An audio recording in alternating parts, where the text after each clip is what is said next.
All right, today let's get started with another installment of grammar. We're going to focus on coming and going in terms of origins and, of course, the verbs we need to come and to become. Let's go ahead and get started. First, we need venir, which means to come. Venir, venir. Je viens is I come. Tu viens, you come. Il vient, he comes. Nous venons, we come. Vous venez, y'all come. Elle vient, she, well, not she, I guess it's they, but it's all female, they. All right. Elle vient, they come, but they are all ladies. And you can see that this one is quite irregular as we're getting into this, but it makes a lot of sense once you hear it multiple times. So just try to listen to yeah a lot and it'll start to sound right, which I know sounds crazy, but I'm sure you've already developed an ear for a number of other verbs where things just kind of sound right to you. Alrighty. We're going to give you these examples and then I'm going to have you listen and repeat. So first the examples. Je viens de Saint-Louis. I come from St. Louis. Tu viens du Maroc. You come from Morocco. Il vient de Suisse. He comes from Switzerland. Nous venons du Canada. We come from Canada. Vous venez de Québec. Y'all come from Quebec. Elle vient de Belgique. They come from Belgium. So listen and repeat now. Je viens. Tu viens. Il vient. Nous venons. Vous venez.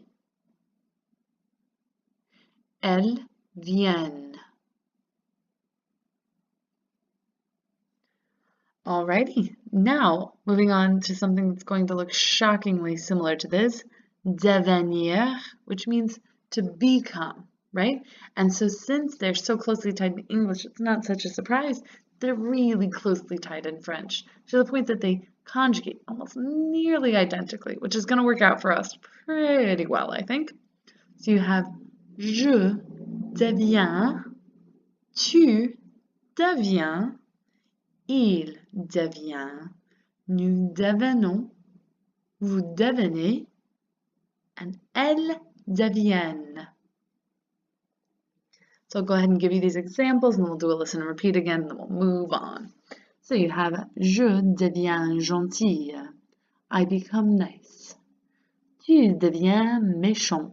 You become mean. Il devient grand.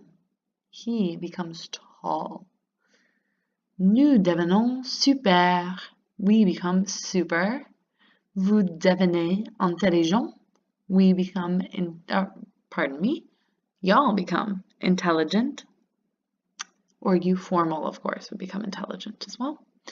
Elle devient intéressant. They become interesting. All right, and listen and repeat. Je deviens. Tu deviens. Il devient. Nous devenons. Nous devenons. Vous devenez. Elles deviennent. All right, and that brings us to the end of devenir, to become. Venir de plus an infinitive indicates a recent past. So we've gone through having a near future. Now we get to have a near past, right? Something you were just doing.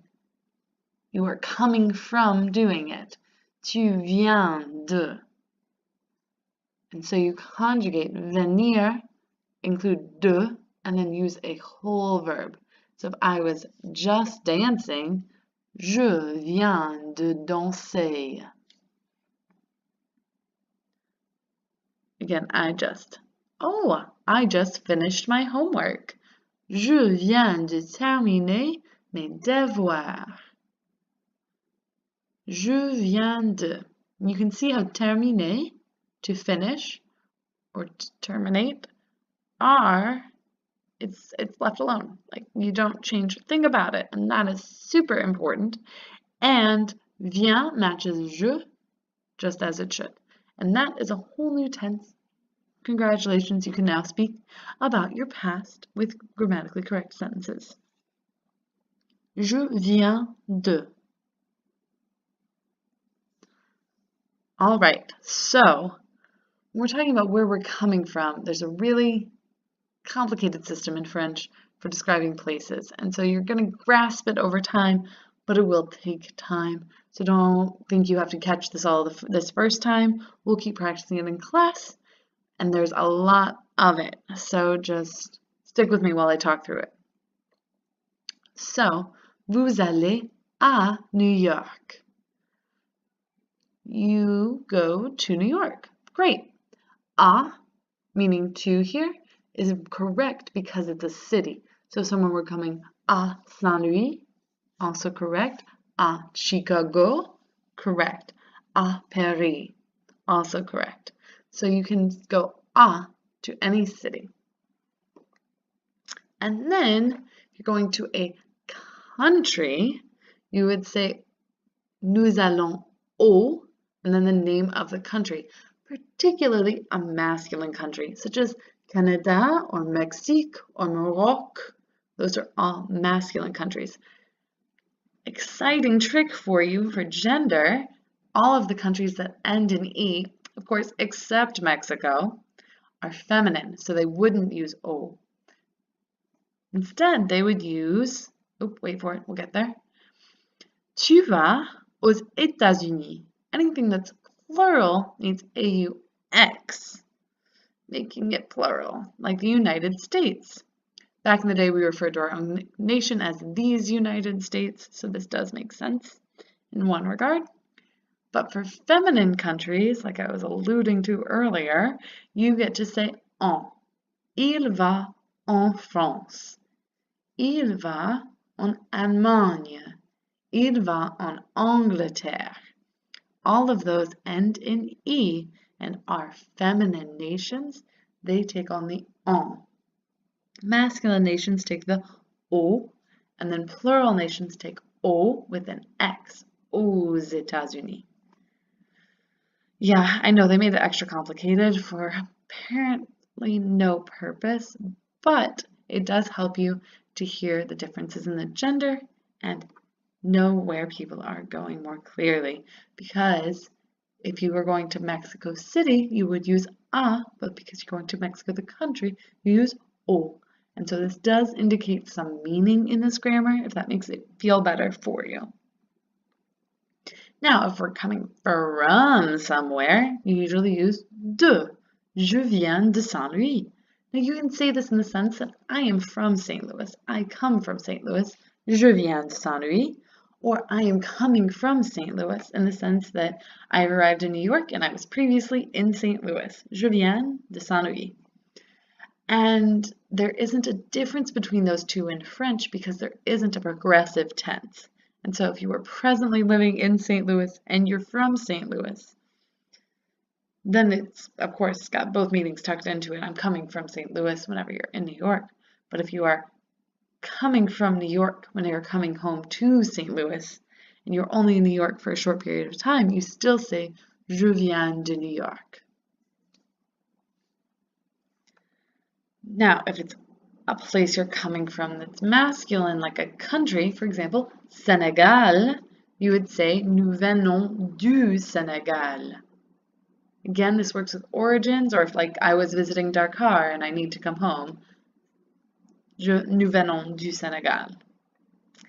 And then, of course, because we're from the United States, we need to know that the United States is plural, and you need des. Il vient des États-Unis. he's coming from the United States. And so you can see that cities are a and de, and countries have a bit more of a complicated structure.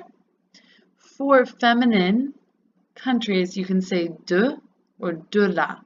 So if I'm coming from France, for example, I would say Je viens de la France. I'm coming from France. One last thing, we're going to talk about our origine, our origins. These particularly pertain to the francophonie. If you want to look up your own, I'm sure it's in your book so that you'll be able to describe it in class well.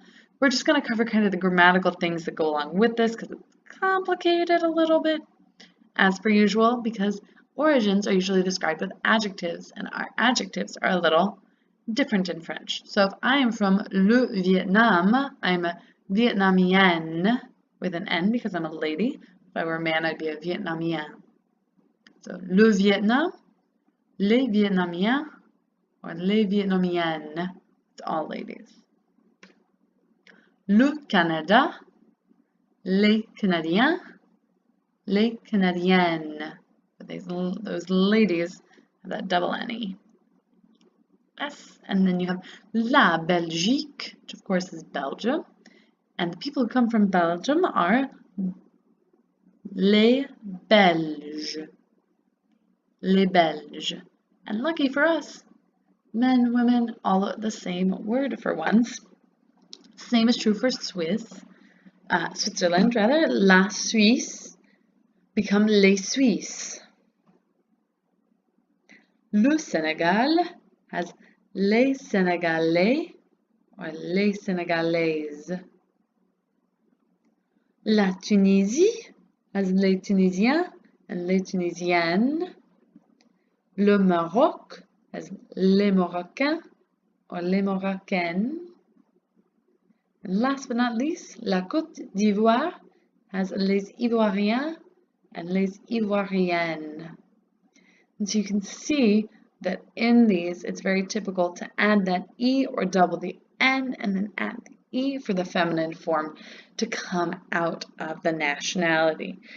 Whenever you're introducing yourself, if you are from America, you say je suis américaine as a woman and je suis américain as a man. So it's important to know the difference because people will be a little bit confused as you might be identifying yourself as a gender that you're not presenting as. And for me, that was a moment of ridicule because I had a friend who thought she was being funny. And so I just want to make sure you guys realize what meaning you're carrying whenever you do or don't pronounce that N at the end.